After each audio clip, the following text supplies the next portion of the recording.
ہر مسلمان اس بات پہ فخر محسوس کرتا ہے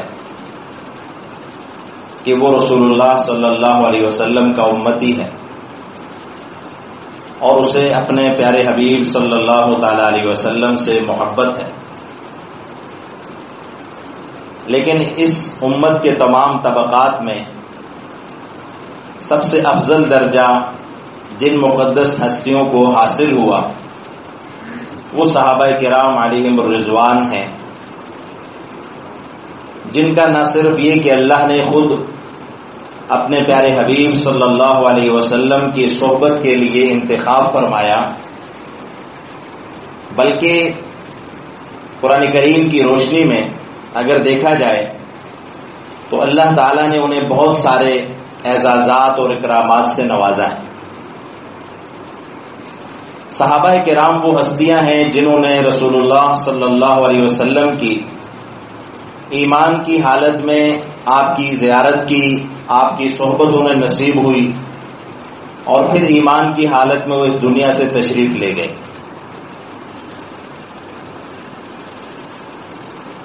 اطاعت اور اتباع ہمارے خطبے میں دوسرا لفظ ہے کہ صحابہ کرام کا جذبہ اطاعت اور اتباع. اطاعت کا لفظی معنی اور اتباع کا لفظی معنی تقریباً ملتا جلتا ہے، لیکن اطاعت کہتے ہیں فکری ہم آہنگی کو، کہ ذہنی طور پر آپ کسی شخصیت یا اس کے نظریات سے مطابقت رکھتے ہیں، اس کی فکر سے، اس کی سوچ سے مطابقت رکھتے ہیں. اور اتباع کا مطلب ہے عملی طور پر آپ اس کے نقش قدم پہ چلتے ہیں. رسول اللہ صلی اللہ علیہ وسلم کے حوالے سے اللہ تعالیٰ نے یہ دونوں لفظ قرآن کریم میں بطور حکم ارشاد فرمائے کہ ایک امتی کو رسول اللہ صلی اللہ علیہ وسلم کی اطاعت بھی کرنی ہے اور اتباع بھی کرنی ہے. یعنی رسول اللہ صلی اللہ علیہ وسلم کے قول اور عمل کے پیچھے ایک مسلمان جب چلتا ہے تو فکری طور پر بھی وہ اس سے ہم آہنگ ہو اور عملی طور پر بھی اس سے ہم آہنگ ہو. بعض علماء نے کہا کہ اطاعت کسی بات پر عمل پیرا ہونا ہے اور اتباع کسی عمل کو اپنانا ہے. یعنی رسول اللہ صلی اللہ علیہ وسلم کے کسی حکم کو ماننا یہ اطاعت ہے، اور آپ صلی اللہ علیہ وسلم کے کسی طریقے کے مطابق چلنا، فعلی سنت کو اپنانا، یہ اتباع ہے. اللہ رب العالمین نے قرآن کریم میں بہت ساری جگہوں پر ارشاد فرمایا کہ اطیعوا اللہ و اطیعوا الرسول، اللہ کی اطاعت کرو اور اللہ کے رسول کی اطاعت کرو. یا ایھا الذین آمنوا اطیعوا اللہ و اطیعوا الرسول و اولی الامر منکم، اللہ کی اطاعت کرو، اللہ کے رسول کی اطاعت کرو اور اولو الامر کی اطاعت کرو. ایک جگہ ارشاد فرمایا وَمَن يُطِعِ اللَّهَ وَالرَّسُولَ، جس نے اللہ اور اس کے رسول کی اطاعت کی فقد فاز فوزا عظیما، وہ بڑی کامیابی حاصل کر گیا. اور ایک جگہ ارشاد فرمایا من یطع الرسول فقد اطاع اللہ، جس نے اللہ کے رسول کی اطاعت کی اس نے اللہ ہی کی اطاعت کی. یعنی رسول اللہ صلی اللہ علیہ وسلم کا جو حکم ہے وہ در حقیقت اللہ کا حکم ہے.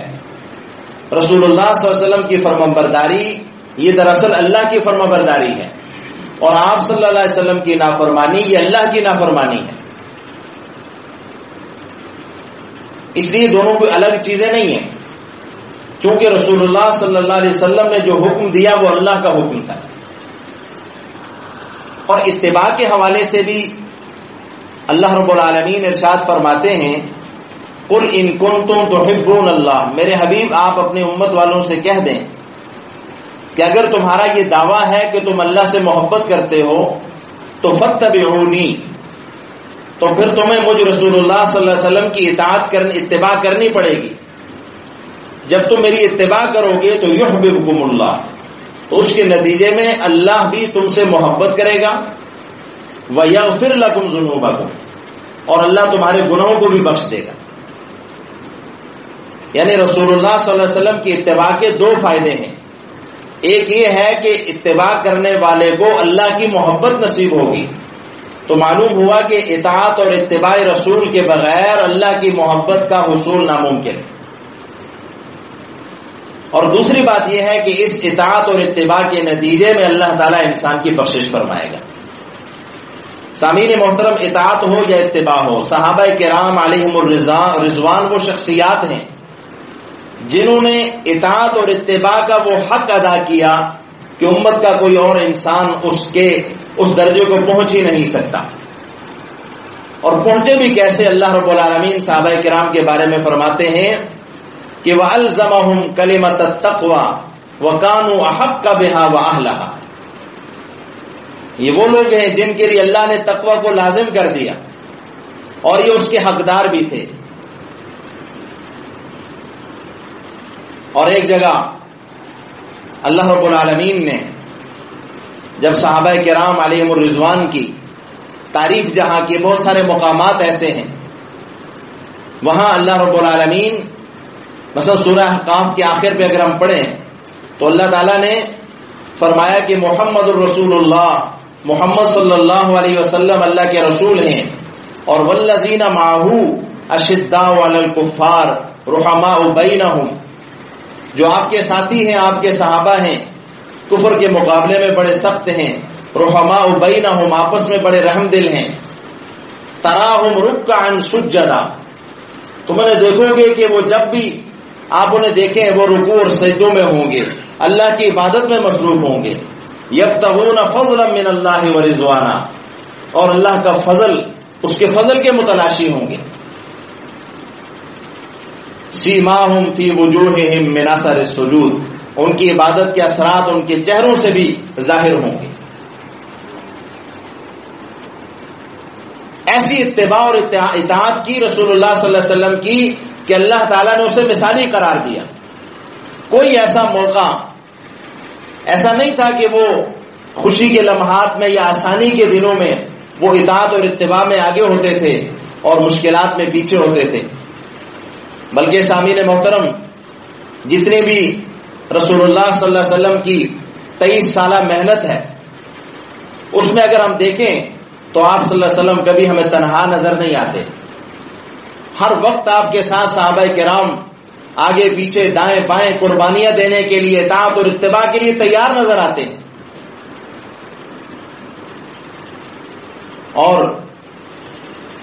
غزوہ احزاب میں اس میں اللہ تعالیٰ نے جب ذکر فرمایا اس کا، تو وہاں اللہ رب العالمین صحابہ کرام علیہم الرضوان کے بارے میں فرماتے ہیں کہ منہم من قضا نحبہ ومنہم من ينتظر وما بدلوا تبدیلا، کہ ان میں سے ایسے جان نثار بھی ہیں جو اپنی نظر پوری کر چکے، جنہوں نے شہید ہونے کی عہد کیے تھے، جان قربان کرنے کے عہد کیے تھے، وہ اپنے عہد پورے کر چکے. ومنہم من ينتظر، اور کچھ شہادت کے منتظر ہیں کہ کب ہمیں قربانی دینے کا وقت آئے اور ہم اللہ اور اس کے رسول کے حکم پہ قربان ہو جائیں. وما بدلوا تبدیلا. اور جتنے بھی غزوات آئے ان میں اگر ہم دیکھیں ابتدائے اسلام سے لے کر آخر تک، وہ مکی دور جو مشکلات سے بھرا ہوا دور تھا، اس میں اگر ہم حضرت بلال کی اور حضرت جو دوسرے صحابہ تھے سب کی قربانیوں کو اگر ہم دیکھیں تو انہوں نے تکلیفیں برداشت کی، مصائب جھیلے. شیخ ابی طالب کو دیکھ لیں آپ، وہاں کے حالات کو، ہجرت کی مشکلات دیکھیں، یا پہلی ہجرت حبشہ ہوئی، دوسری ہوئی، تمام جتنی بھی قربانیاں ہیں ان میں آپ کو صحابہ کرام نظر آئیں گے کہ وہ ہر لمحے کے لیے اطاعت اور اتباع میں آگے آگے ہیں. اور بدر میں آپ دیکھیں جب نبی کریم صلی اللہ تعالی علیہ وسلم نے صحابہ سے رائے لی، مہاجرین نے تو اپنی اپنی آراء پیش کی، آپ صلی اللہ علیہ وسلم انصار کی رائے جاننا چاہتے تھے. اس موقع پہ اب حضرت مقداد رضی اللہ تعالیٰ عنہ اور حضرت سعد بن عبادہ رضی اللہ تعالیٰ عنہ کے آپ وہ جملے سنیں تو پتہ چلتا ہے کہ کتنی جان نثاری کے جذبے تھے ان کے اندر. فرماتے ہیں کہ یا رسول اللہ صلی اللہ علیہ وسلم، ہم آپ کے آگے پیچھے دائیں بائیں ہم آپ کے لڑیں گے، آپ جس طرف جانے کا حکم دیں گے ہم آپ کے ساتھ ہوں گے. ہم موسیٰ علیہ السلام کی امت کے لوگوں کی طرح یہ نہیں کہیں گے کہ آپ جائیں آپ کا رب جانے اور آپ جانیں آپ لڑیں. انا ہاہنا قاعدون، ہم تو یہاں بیٹھے ہیں، بلکہ ہم آپ کے ساتھ لڑیں گے. آپ ہمیں سمندروں میں دریاؤں میں کودنے کا بھی حکم دیں گے ہم کود جائیں گے.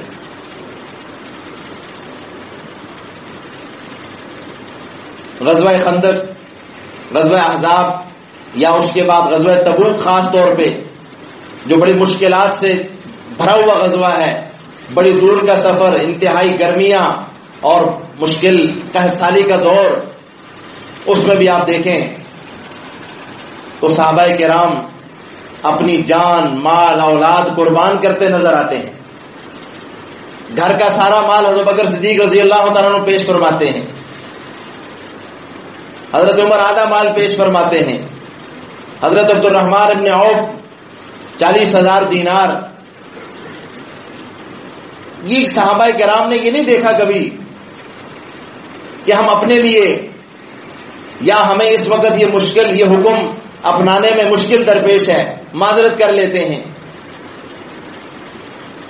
اللہ رب العالمین قرآن کریم میں ارشاد فرماتے ہیں کہ جو مسلمان جو سچا ایمان والا جہاد میں آپ کے ساتھ جائے گا وہ کبھی بھی آپ سے واپسی کی اجازت نہیں لے گا. لا یستأذنک الذین یؤمنون باللہ والیوم الآخر انما یستأذنک الذین لا یؤمنون باللہ والیوم الآخر. جو اللہ اور آخرت پہ ایمان نہیں رکھتے ہوں گے وہ میدان جہاد میں جب ڈریں گے تو واپسی کی آپ سے اجازت مانگیں گے. اور منافقین نے ایسے ہی کیا. احزاب کے موقع پہ جب دشمن آمنے سامنے آیا اور ایسے حالات پیش آئے، اللہ تعالیٰ فرماتے ہیں کہ کلیجے جو تھے وہ منہ کو آ چکے تھے. وَإِذْ زَاغَتِ الْأَبْصَارُ وَبَلَغَتِ الْقُلُوبُ الْحَنَاجِرَ وَتَظُنُّونَ بِاللَّهِ الظُّنُونَ هُنَالِكَ ابْتُلِيَ الْمُؤْمِنُونَ وَزُلْزِلُوا زِلْزَالًا شَدِيدًا. اللہ کہتے ہیں وہاں مومنوں کو خوب اللہ تعالیٰ نے خوف کے جھٹکے دیے.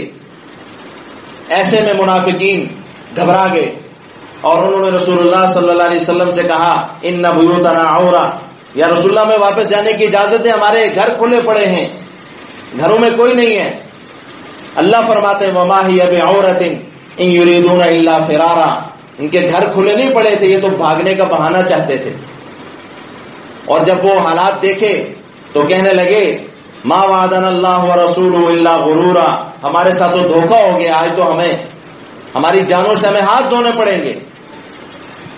لیکن اللہ فرماتے ہیں وَلَمَّا رَأَى الْمُؤْمِنُونَ الْأَحْزَابَ قَالُوا هَذَا مَا وَعَدَنَا اللَّهُ وَرَسُولُهُ وَصَدَقَ اللَّهُ وَرَسُولُهُ وَمَا زَادَهُمْ إِلَّا إِيمَانًا وَتَسْلِيمًا. اللہ فرماتے ہیں یہی موقع ہے جب ایمان والوں نے کفار کے لشکروں کو دیکھا تو انہوں نے کہا هَذَا مَا وَعَدَنَا اللَّهُ وَرَسُولُهُ. یہی وہ وقت تھا جس کا اللہ اور اس کے رسول نے ہم سے وعدہ کیا تھا. وَصَدَقَ اللَّهُ وَرَسُولُهُ، اور اللہ اور اس کے رسول نے سچ کہا تھا. اور ان لشکروں کو دیکھ کے اللہ فرماتے ہیں وَمَا زَادَهُمْ إِلَّا إِيمَانًا وَتَسْلِيمًا.